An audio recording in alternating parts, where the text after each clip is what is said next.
Hey there everybody, it's Kelly coming at you from the Earth Farm and Education Garden. It's September 1st today and we're just going to do a deep dive in comparing and contrasting some of our traditional beans.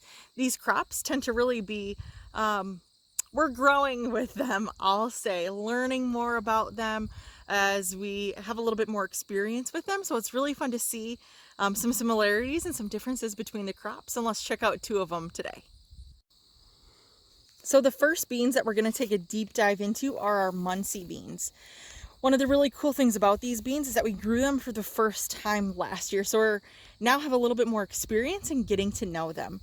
One of the, I think, coolest things about these beans is that they are fantastic climbers. So you can see here I have, I think, about a 6-foot post. We have a foot of it in the ground and we trellised it up. So we have some, just some like kind of nylon netting in here. But these beans have so much growth. They've really, you can kind of see the swoosh in between the two crops here.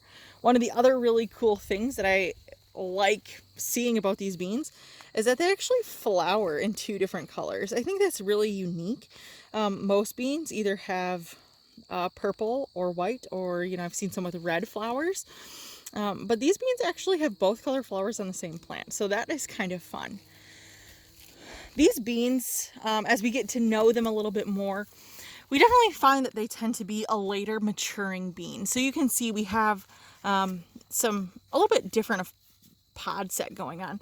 So we have a couple of beans here, they're about, I would say, 4 inches long already, but then right next to them we have some just babies that are just starting to set pods.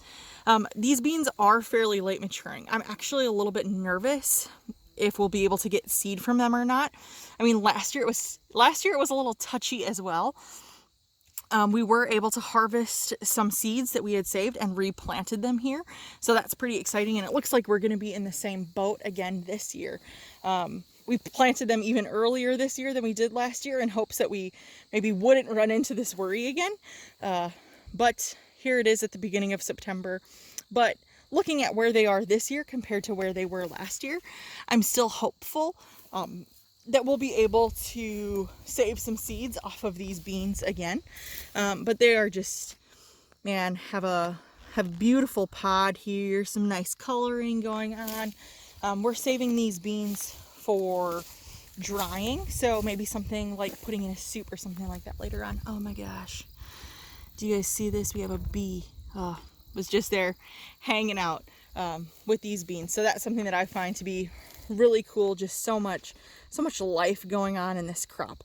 So now we'll swing over to our blue Shakamox beans and take a look at what's going on over there.